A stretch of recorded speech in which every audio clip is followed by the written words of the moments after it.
Bueno, en primer lugar, estamos de nuevo aquí para hablar de un tratado internacional, pero tenemos que tener en cuenta que el CETA no es el TTIP. En primer lugar, porque a día de hoy conocemos cuál es el texto del CETA, con lo cual no podemos o no debemos hacer elucubraciones como se hacían con el TTIP, porque es verdad que daba cierta inseguridad, incertidumbre el no saber en qué términos se estaba pactando, en qué términos se estaba negociando. Pero el CETA es un texto público, el que sabemos qué se ha negociado y qué se va a aplicar.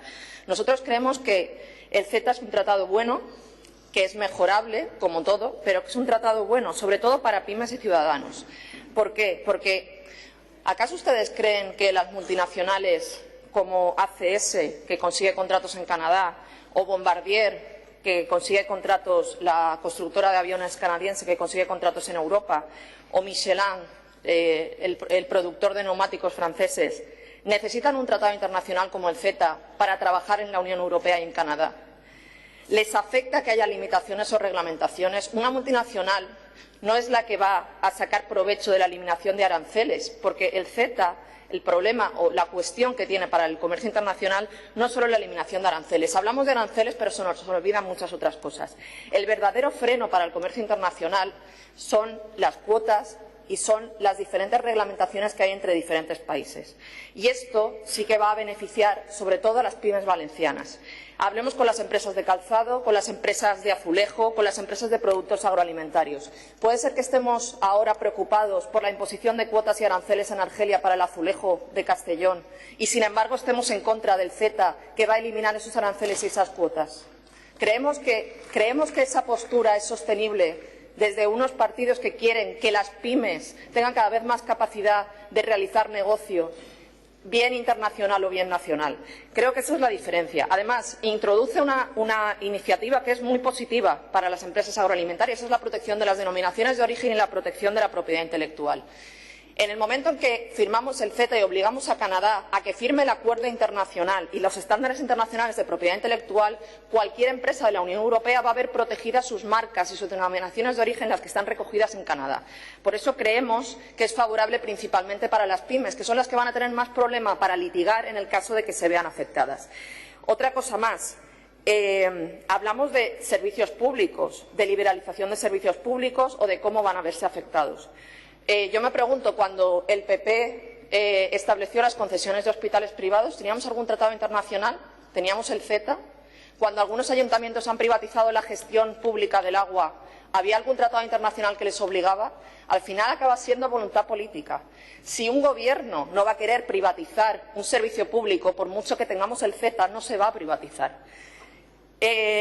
Respecto a la estructura económica actual, debemos pensar que con la digitalización las principales multinacionales, ya que hablamos de multinacionales, internacionales hoy en día son digitales. Pensemos en Apple, pensemos en Facebook, pensemos en Google, pensemos en Amazon. ¿En qué le va a afectar un tratado como el CETA si principalmente elimina aranceles sobre productos? ¿En qué le va a afectar? Le va a afectar a las pymes le va a beneficiar y por eso creemos que es bueno para las empresas valencianas. Respecto a la Corte Judicial Internacional, ¿qué problema hay de pasar, como inicialmente había, de un instrumento privado en el que se debía acudir al arbitraje privado a una Corte Internacional con jueces que permita que cualquier país que reciba una inversión esté en igualdad de condiciones en la Unión Europea? Si solo acudimos a los tribunales nacionales, ¿qué posibilidades van a tener aquellos países donde exista más incertidumbre para los inversores para poder atraer inversiones productivas que sean beneficiosas para su tejido productivo? Porque la incertidumbre no solo afecta a las posibilidades, no solo está ligada a las posibilidades de crecimiento económico. España durante mucho tiempo ha tenido gran incertidumbre para los inversores por la corrupción y por la situación política. Nosotros no estaríamos en igualdad de condiciones. Por eso se establece una Corte Internacional Judicial con jueces.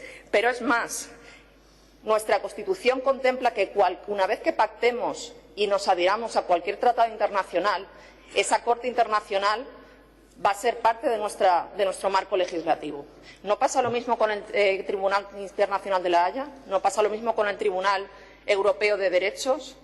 Debemos decir que no es constitucional porque nosotros no hemos emitido un informe del Tribunal Constitucional Español diciendo si va a vulnerar o no la Constitución española. Creo que muchas veces, en el fondo, lo que estamos hablando es de globalización y de proteccionismo. Hablamos de globalización y proteccionismo, hablamos de la Unión Europea. Nosotros creemos que la desregulación es muy negativa, como se ha demostrado. Pero la regulación en exceso también. La regulación en exceso bloquea los mercados. Lo que hay que conseguir es un equilibrio en la regulación que consiga que proteja los derechos de nuestros trabajadores, que proteja los derechos medioambientales, que proteja nuestras condiciones sociales, pero que a la vez permita que haya actividad económica. Estamos hablando de Canadá, no estamos hablando de China. Canadá es un país democrático. Canadá es un país que, a través del CETA, va a adherirse a todos los acuerdos de la Organización Internacional del Trabajo, va a adherirse a todos los acuerdos de propiedad industrial, cumple los requisitos medioambientales y no solo eso, tiene los servicios públicos más extendidos que la Unión Europea. En Canadá la educación y la sanidad es pública, mientras que en la Unión Europea no ocurre en todos los países.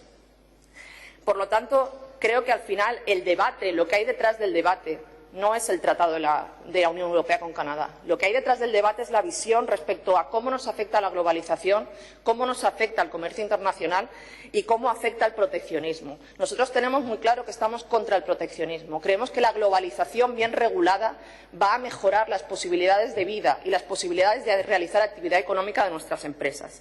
Y, por último, respecto a la soberanía de los parlamentos, usted dice que es necesario democratizar el debate.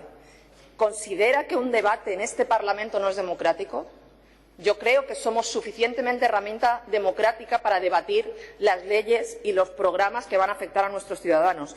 No solo eso, ustedes no están presentes en los parlamentos. ¿Son ustedes los únicos que están fuera del alcance de los lobistas? A veces me da la impresión de que hablan del espectro de los parlamentos, de los partidos políticos, como si ustedes estuvieran fuera. No es cierto, ustedes forman parte. Lo que pasa es que no podemos recurrir a la herramienta del referéndum público cuando no nos gusta lo que se está legislando en un Parlamento. No nos vale repetir y repetir y repetir hasta que salga lo que nos gusta.